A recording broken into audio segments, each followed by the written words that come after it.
Good morning, my Americans. We're going to have a little State of the Union address. Appropriate, since tomorrow is Inauguration Day and the whole world may blow up, but whatever. Look where I am. I feel like I'm in news, talking in a voice not found in nature, referencing things over my shoulder. This is an apartment complex, a place that I never really wanted to be in. Let me put this back up. Look at my hand. Here's what the status is, and I'm not sharing this because I want a wealth of feedback. I know I'm going to get it anyway. That's what the comment section is used for. But because anyone who is thinking of full-timing, who wants to full-time, who is dreaming, I just had a phone call this week about a guy wants to sell everything he has and move into an RV and move into the KOA. Because this is the hard reality of the full-timing situation right now. And I'm not going to say that it's like this everywhere in the country. I'm sure in the Midwest they have lots of options. But if you are on the coast or if you are trying to be in sunnier parts of the United States, anywhere North Carolina down, Texas, Arizona, anywhere desirable. Perhaps in Maine there's more availability. But this is the deal. Out of nowhere, I got 3 offers, well, 3 interested parties, I should not say offers, on the rig, on the War Wagon, and they were from an old ad, and I had stopped trying to sell it because I got to a point where I'm working again and I'm not made like a boatload of money yet, but you know, it felt like the world was kind of coming back online. And as you remember, I moved from Holly Ridge to the KOA and I'm back in Wilmington, and I love the people who work at the KOA, and I've got my little spot, and everything was had gelled. And so I was totally uninterested in selling the rig. It's my tiny home. I prefer it. I don't miss living in a house. I don't miss living in an apartment. It's my space. It is bespoke to me. I've designed it exactly how I want it. And it's easy. It takes me 30 minutes to clean. Maintenance is really low. It's close to work. Everything was great. And if you've watched this channel for any amount of time, you know that the second that I get comfortable in anything, God comes down and kicks me in my behind and is like, why were you sitting down? What are you doing? He acts like me, because that's how I treat everybody. Anything, if my TV news job, the second I got comfortable in that, boom, you're out the door. My house, the moment that house was finished, I found out I was losing that job. Boom, out the door. Had the babe bus for a minute in time, then was in the car. We all remember that catastrophe. And just anytime it starts getting stable, and maybe that's just how I'm supposed to be in this world, of just sort of like the 8 ball of the universe, just meant to crash into things. But I should have known better, because the moment that I was like, I'm good, the KOA is good, I'm going to stay here, the rig is great, everything's good, I don't need anything else, boom. So I get these 3 people who are suddenly interested, and I was like, yeah, no, I mean, maybe, but I don't know. And feeling kind of not great about it. In fact, last night I went out and I was cooking outside. I don't cook in the rig. And all the outside lights are up and everybody's out cooking with their campfire. And I thought, I don't want to, I love this. This is my home. This is my War Wagon. This morning, I get an email from the manager at the KOA. And as you know, I'm in a temporary spot, and I've been waiting for a full-time, long-term spot in the back. And there is nothing sexy about those spots. There's no landscaping, there's no picnic tables, there's no fire pits. They are do. All the employees live back there, who I adore, so that wasn't a problem. But it literally is a drop yard. There is no anything. Nothing that makes it lovely back there. But the rent was more, it was about $850 a month.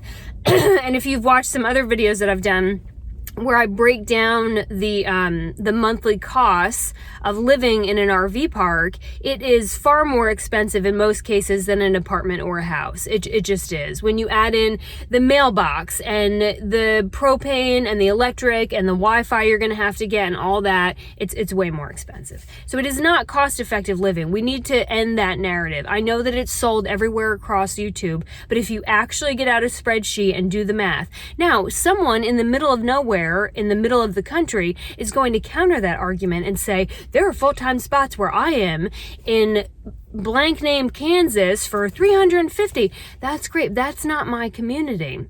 And I've said this many times, is that, you know, my job career now is here in North Carolina. And if you are retired or you get a disability check and you can live anywhere in the world, well, that's great for you. But some of us want to stay near friends, family, and our community. I'm itching so bad to get out and travel again and to shoot more travel stories. But as you know, we kind of have this like pandemic and like world falling apart, and it's just not worked out yet. So anyway, there's nothing cost effective about it, but I find out last week that the rent prices monthly for the KOA, they have been $850. They are now going up to $950.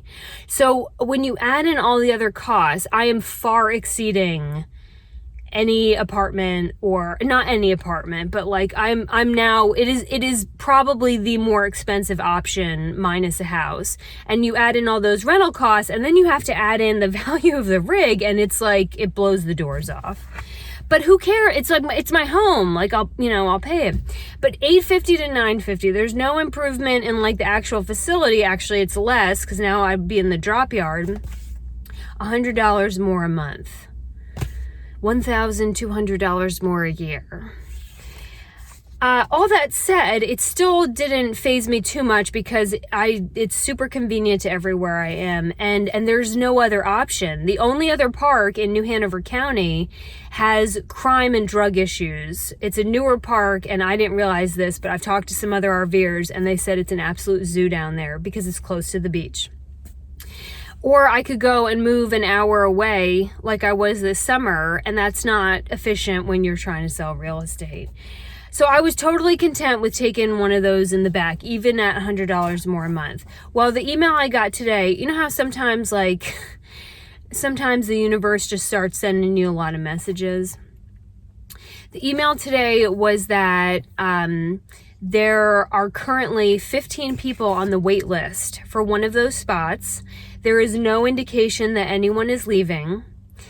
I am number 11 out of 15, and that come March, if a bunch of people haven't left and I move up in the line, I have to go to nightly rental at the KOA, which is over $100 a night.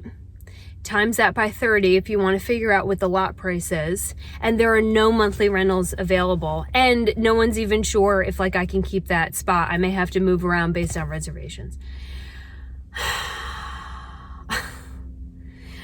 So in 24 hours, I went from like, yeah, I don't know if I want to sell this thing, like, to, I don't know if I have a choice now.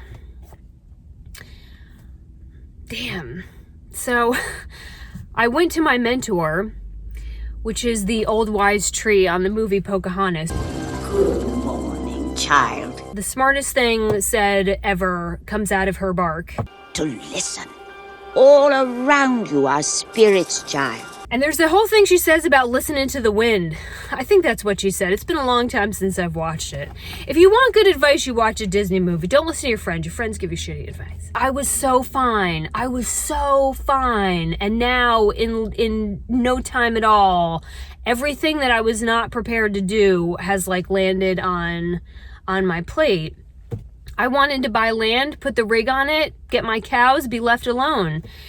I don't qualify for a mortgage until my taxes are done, and there's nothing that says that I'm going to find land fast. So I'm telling you all this just because this is the reality right now.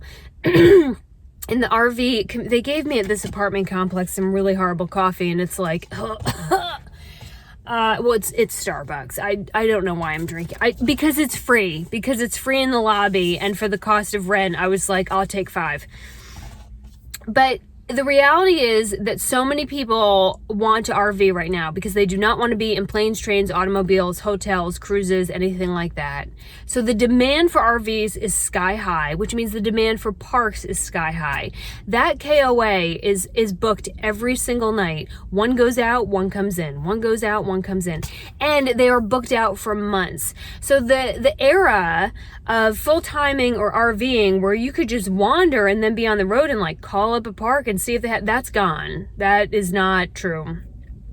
And for full timers, for people like me who that is your home, as illegal as that may be, at least here in the state of North Carolina, good luck finding a spot right now. And that is why I have always advocated that if you have a home and you want to rent out that home and then go travel in your RV for months at a time, years at a time, then go do that. But when you back out of your property and that vehicle becomes your only, you shut up. That's gonna be a thing about if I have to move into an apartment, like people and their although the dogs in apartments are nice and big, like a dog should be, and I have not seen one yappy sweater dog, so that'll be a nice improvement. But what the hell was I talking about? When you separate from property and your only thing is that vehicle, you are at the mercy of parks. Or if you're going to do the off-grid thing, great, but at some point you're going to have to re-grid to like, tanks and all that and air conditioning and power. And so you are free in the sense that you do not have a lease, you do not have a mortgage, but you are still chained to something. And that is the availability of space. And that is like liquid gold right now. I mean, or solid gold. I guess it doesn't matter. It's a real challenge, and this is not what I wanted to do and not what I had planned, but you have to make decisions on the fly when you are, kind of out of the system, so to speak. And so I was going to get my mortgage information and then get a house and live in the rig and rent out the house or buy the land. And now like this is in my lap and I only have until March. And nothing, it's awful because I was so set in my rig and so happy and good to go. And sometimes, you just get kicked in the behind and things change. So that's kind of where we are right now. But I really do want people who want a full time to think strongly before selling your property. As much as I would love to sell your property, and any other agent would, not having a home base to reroute to in the event that a pandemic happens or all the lots are full or anything else, you have a serious illness, you're a parking lot warrior. And because of how certain rigs are structured with power needs and water needs and all that, unless you have a totally off-grid rig, which I wouldn't necessarily want to live in, you've got to have a plan. And right now those plans are very limited. So I never thought I would be here doing tours and all that, but I don't have a lot of time and I've got to make some decisions and figure this out really quick, because I was under the assumption that I was much further up in the list because I've been on that list for months. And I had no idea that I was so far behind and that there was no evidence of any spaces becoming available. And that, combined with the fact that there are no other parks with any availability, and combined with the fact that the War Wagon is very large, and so it's not like it can fit in a friend's backyard, and combined with the fact that even if I did find that, I'd still have to get a sewer connection and a plug, we are kind of, we're at the point where you draw straws and you make a decision and you figure it out. And I am not terribly interested in selling that rig, but I can always go get another rig once I buy land or get a house. I just didn't want to. There you go. There's your dose of reality, full-timers and RVers. This is what it's like. All right, I'm going to go run around some mansion and take video and try to relieve some stress, but just just another adventure that we are going to start on. If I do sell the rig, we're going to either shop for a rig that has much better full-time amenities, like washer and dryer, or a camper over Bob to do much faster travel, where if I get a weekend where I can jet away and like go explore a town, that's what we're getting. So onward!